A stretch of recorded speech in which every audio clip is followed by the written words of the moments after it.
How to listen to your intuition when making big decisions.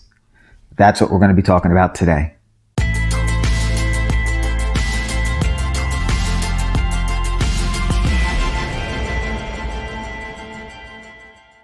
Hello, welcome back. My name is Dom, and I help people to step into their truth and power.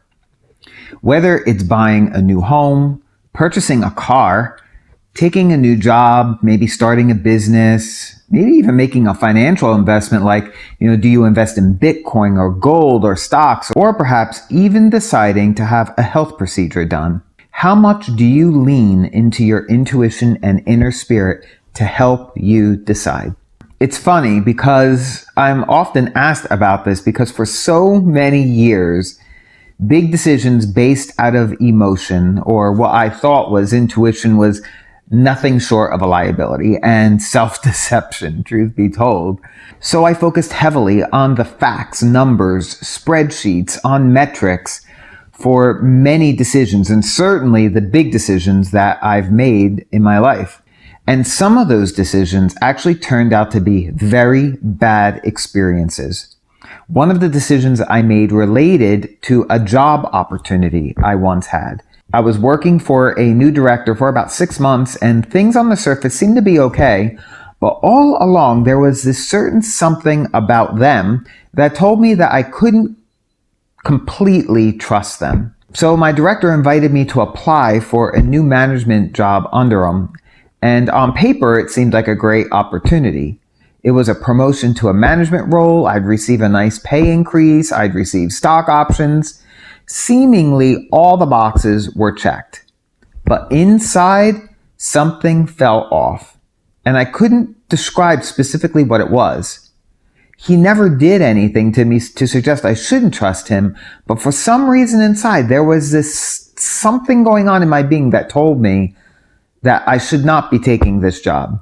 Well, I applied for the job and I got the job, and sure enough, a few months later, I began to realize I actually made a deal with the devil. I was being asked to do some things that I just didn't feel were right and went against my own integrity. And so I refused to do them, and things began to get really ugly. And it was one of the most stressful jobs I ever held. This is when it's really important for us to realize that that feeling inside, our intuition, that inner spirit is designed to work together with our mind. I have found that following that instinct inside, that intuition, is best used when you know that you're thinking rationally through problems or opportunities in your life, because we need both.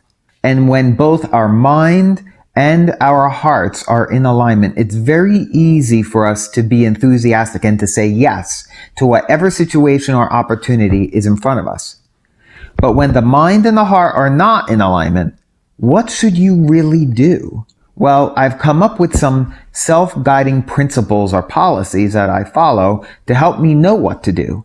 And it's actually very simple to do, but you do need some quiet time to tune in.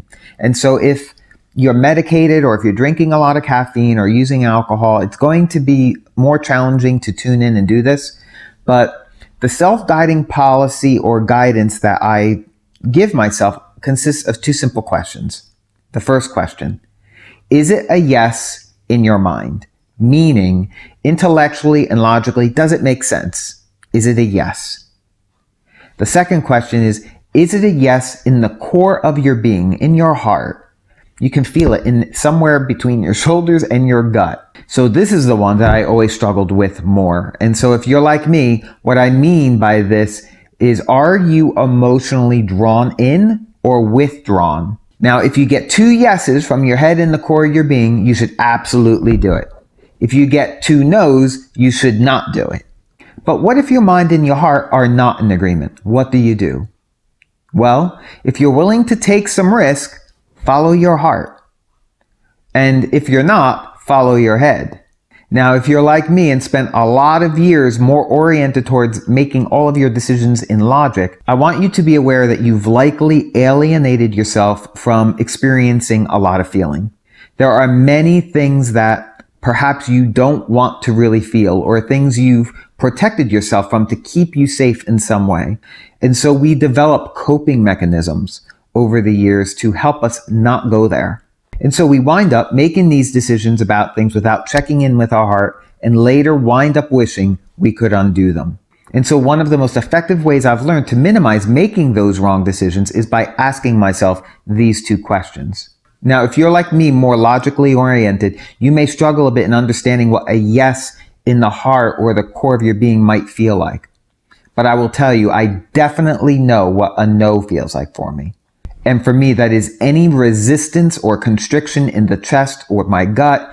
Also a feeling like stress or tension.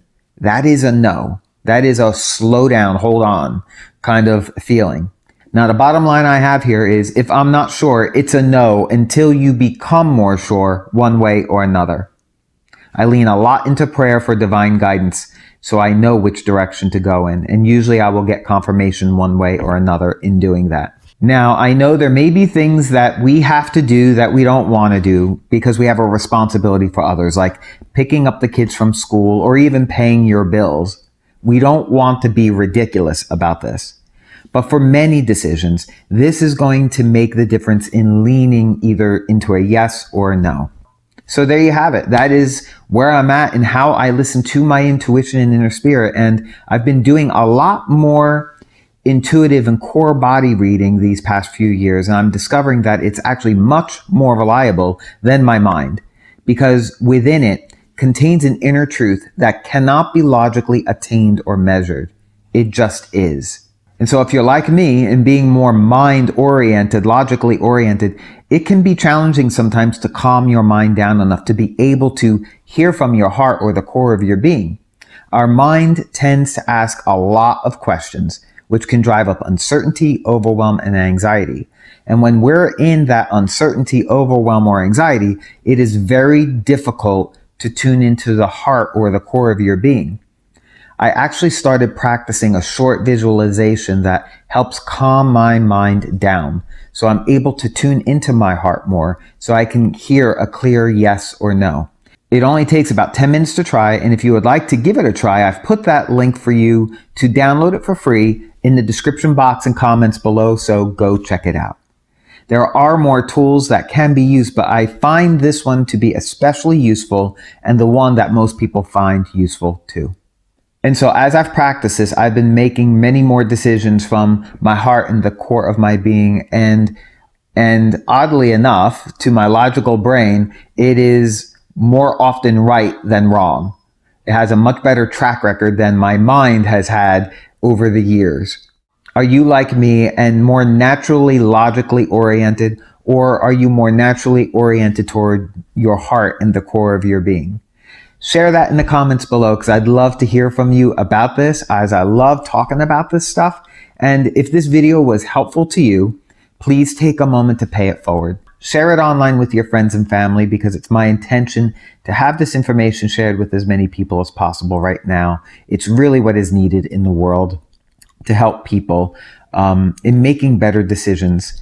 And lastly, please smash that subscribe button and bell to receive my newest videos as I release them in the coming days and weeks. Until I connect with you again for my next video, stay well, stay healthy, and stay empowered.